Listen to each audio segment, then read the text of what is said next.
Hey mamas! In today's video, we explore the 7 steps to best prepare you for a more easeful birth and labor, plus a bonus packing list. As always, check with your medical professional to find the advice that works best for your situation, and then pull up a chair and let's jump on in. 1, 2, 3, 4.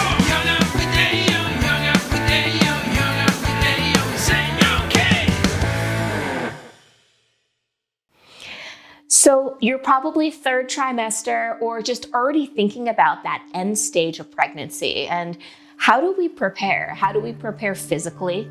How do we prepare mentally and emotionally and just logistically, all the details around us? So today I'm going to share with you the 7 steps to help you get into the best shape possible in all of these different ways so that you have a more easeful, more enjoyable and aligned birthing and labor experience. So the first step is breath, all about breath. Now, we have a whole series called Breathing Toward Ease, where I teach you step by step about the waves of a contraction and the breathing techniques that you can take to kind of center yourself and be in the moment with each contraction, with each breath, to allow you to more easefully move through the experience. So for the kind of shortcut version, you can think about taking a deep breath in, and then exhaling through the mouth, either with a shh sound or a f sound. And depending on what stage of contraction you're at, you might break it into a few different pieces on the exhale. Shh, shh, shh, or f, f, f. So it would be a deep breath in. Shh, shh, shh. And if you have no idea what I'm talking about, I promise, just check out that video. I explain step-by-step breathing techniques to help really center you for when those waves of contractions do come. And the thing is, just like anything we do, breathing and practicing these breathing techniques for labor, it kind of builds muscle memory. So the more that you practice them, especially in the weeks and months leading up to birth and labor, the more likely it will be to help you. You can also check out our video on Ujjayi breath, which is ocean breath, which is super helpful. And you're always welcome to pair breath with a mantra. So a mantra could be something like, I trust my body, or I feel my body opening to release the baby, or my baby and I are one.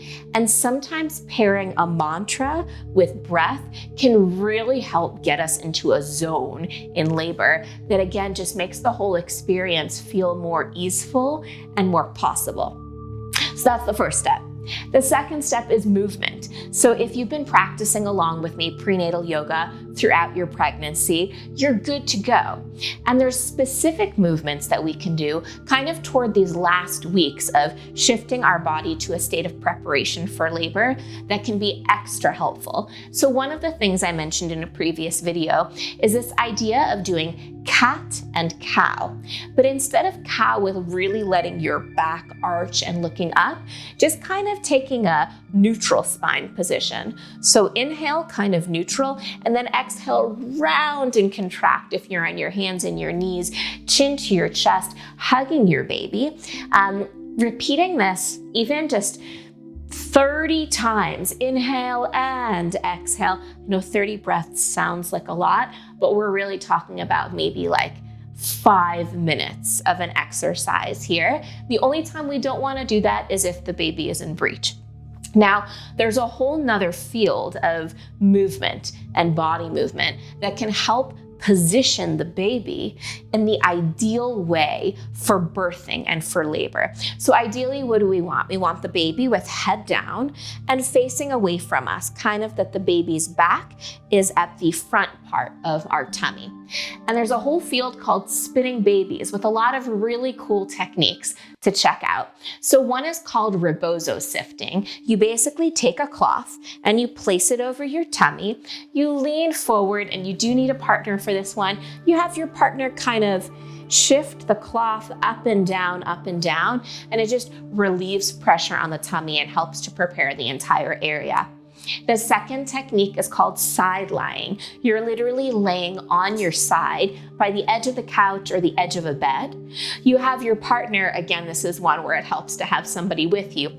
Place one hand on your shoulder and one hand on your hip, and you just drape your top leg over the edge of the bed or over the edge of the couch. And this too helps baby get into that great position. And then the third one, for those of you who've been practicing with me and know what a downward dog is, it's kind of similar to a downward dog. We're kneeling and we put our forearms on the floor, and we want to actually place our knees higher up than the forearms. So if you can imagine yourself kneeling on a couch or kneeling on a stool or a chair, and then your forearms are down on the floor a little bit lower. May be hard to visualize, so maybe we'll do a video demonstrating each of these, but these spinning baby techniques are super helpful. And generally when we're sitting, we want to sit already third trimester with our knees below our hips, and with our shoulders slightly in front of our hips, so that if you imagine drawing a line from the center of your belly button forward, that line would point either forward or down, rather than if you're kind of slouched back in a chair and that belly button line would point straight up to the sky. So that's movement. Now, the third one is massage, and massage could mean treating yourself to a delightful prenatal massage by an expert, or even just asking your partner to give you a nice little neck and head massage. But what I'm talking about with massage is something called perineum massage, perineal massage. So what is the perineum? It's the area, it's that skin area between the vaginal opening and the anus. And what we want to do in the weeks leading up to birth and labor is to prepare that area as much as possible, to bring as much moisture into it, as much elasticity into it. And so perineal massage, what is it and how does it work? So you can use almond oil, some people use olive oil or coconut oil. And what you're going to do, you want the area to be warm. So sometimes this is nice to do in a bath or shower or after a bath or shower. Wash your hands super duper well. And then you can have a partner help you with this. You'll put almond oil, you'll apply it to the area. And what you'll do is you can take 2 fingers, usually thumbs, and place them inside the vaginal opening. And then just kind of start to press down gently. And then you can also start to press out gently, and also kind of take like a U type shape. And what does this do? This does a couple of different things. One, it starts, again, the oil is moisturizing, and we're bringing a little bit more give and elasticity to this area. Your body knows how to open and birth. It knows what to do, but this is just kind of prepping the area and priming the area to make sure that it's good to go. So that's one thing that physically it helps prepare. Now, you don't want to open or pull so much that there's any sort of extreme pain. There is a little bit of discomfort. So the name massage is maybe a misnomer, that word, because it's not like a relaxing spa experience, but it's still something that's helpful. And you can practice your breath work while you or your partner are doing the perineal massage, just in order to breathe and to open through this sense of slight discomfort. Because what happens in a contraction, all of a sudden, whenever in life we experience discomfort or pressure or pain, we tend to contract. And what we're trying to prime and prep our body to do is kind of the opposite, to be able to open, to breathe into slight discomfort, and to know that it will be okay. So that's massage. The fourth step of these 7 are supplements. Now, this is the only one that I feel a little bit wary about because I haven't 100% experienced it myself.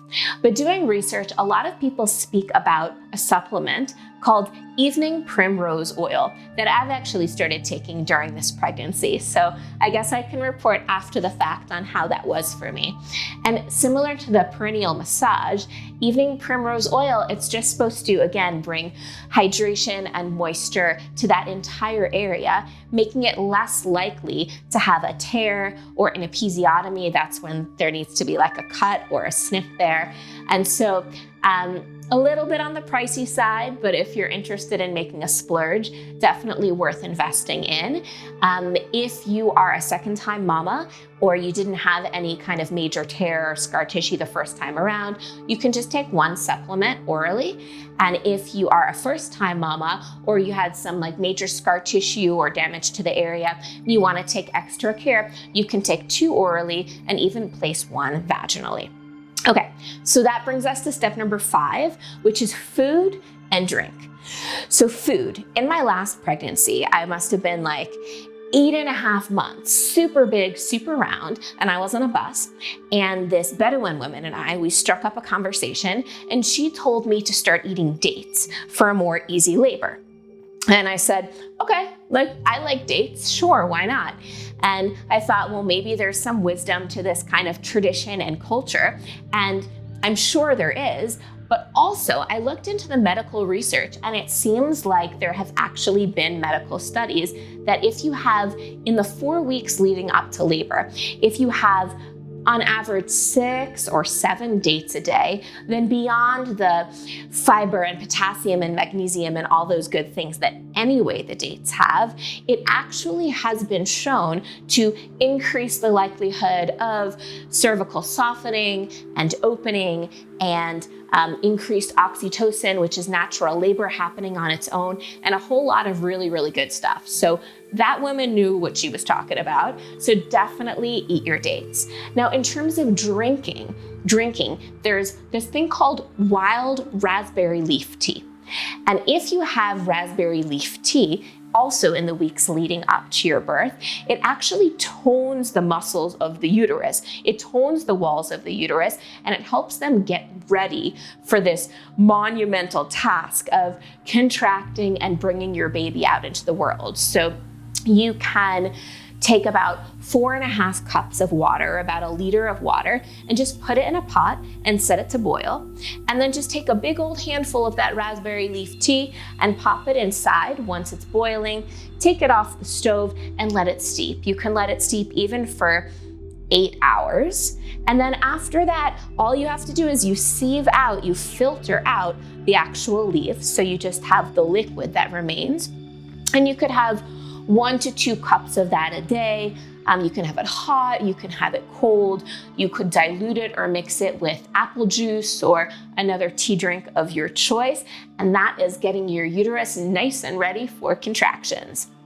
All right, what else do we have? Okay, so step number 6 of 7 here is all about logistics. Logistics could mean making sure that you've registered with either the hospital of your choice, the birthing center, the midwife, whatever it is, but making sure you have all that paperwork in place. If you have kids, then starting to think about, well, childcare coverage. When you and or your partner go to the hospital, the birthing center, whatever it is, who's taking care of your kids? Or for career women, what is the procedure of kind of notifying them that you're not going to be coming in, or preparing for work continuity, training the person who's going to be replacing you while you're potentially on mat leave, just taking all those things into effect. Part of logistics is also exploring what's sometimes called a birth plan. I feel more comfortable calling it a birth intention because I know from having a lot of friends who have given birth and already once giving birth myself that you can plan all you want, but birth has a mind of its own and nature will do what nature will do. But still setting that intention and knowing, who do you want with you in the room? And what type of environment do you want to set? Is there certain music? Is there certain scents? Do you ideally want to be having a water birth, or from the get-go that an epidural is important to you? So whatever it is, just making sure that you've kind of thought through and communicated what that birth plan is. And then the last part of the logistics is just all of the physical things, the physical implements that you can even have at home to help prepare you for early labor. So there's something called a TENS machine that some people rave about and say is really, really helpful with early contractions. And that basically the TENS machine works according to this theory. It's called gate control theory. And the idea is that your brain can only process one sensation at a time. So if you're having a contraction and there's a painful sensation, but at the same time or even slightly before it, you activate this TENS machine and it sends kind of a different, almost like a mild electrocution. I know that sounds scary, but you can just think of it as like a tingly sensation. Then the tingly sensation might get to the neuron receptors first and or the neurological receptors first, and just kind of like block out the sensation of pain. So I used it in my last pregnancy and birth, and it helped like a little bit. I kind of always wondered with gate control theory, wouldn't it be much more pleasurable to just rock a vibrator instead of a TENS machine that's quasi-electrocuting you? I didn't get a chance to do that last time around. If any of you guys have tried it, I am so curious if that works, because that would be a way better replacement for a TENS machine. But anyway, it's something to give a try. And then an exercise ball. Some people find it really, really helpful just to kind of have that exercise ball to sit on, to rock on, to lean on. So just kind of hooking yourself up at home with whatever you might want to use and need for early labor. Okay, last step, number 7, is stuff. Stuff includes anything you might want to pack for the birth. And there's kind of like a couple of different stages. One is before birth and one is after birth. So what do you want to put in that bag? First, your ID. You want your ID, you want your wallet, you want your cell phone, your charger, anything that you might kind of throw into your purse when you're walking out the door for a day or two out on the street, that you want in your hospital bag. Beyond that, what else do we want in our bag? Again, our birth plan. If there's a birth plan, if there's an intention, just something to share with the staff. Beyond that, let's see, almond oil. Whether or not you did the perineal massage, it can be super, super helpful to have almond oil on hand. Again, just to moisturize and lubricate the area as you prepare for birth. Also, clothes. You want to be comfortable. You might end up being in the hospital or the birthing center for a while. So generally clothes that if you don't see them again, you won't be super sad, because things can get super messy during birth. But bathrobe, slippers, comfy clothing, books, definitely snacks. There's gonna be a part of active labor where you probably aren't gonna wanna eat anything, but especially if you're in early labor for a while, you're gonna get hungry. And birth and labor can be a marathon, so we definitely wanna kind of prepare for it. For after the birth, you might want to think about a nursing bra.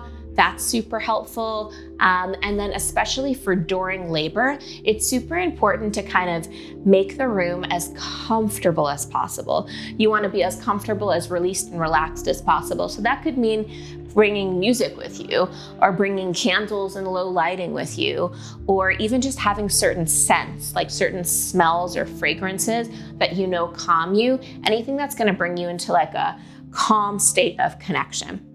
And that's your packing bag. So those are our 7 steps to prepare for a more easeful birth and labor. If you have any questions, let me know. If you have comments, hit me up below. And just wishing you the most spectacular, joyful, and just affirming, powerful birth experience and all good things. See you, mamas.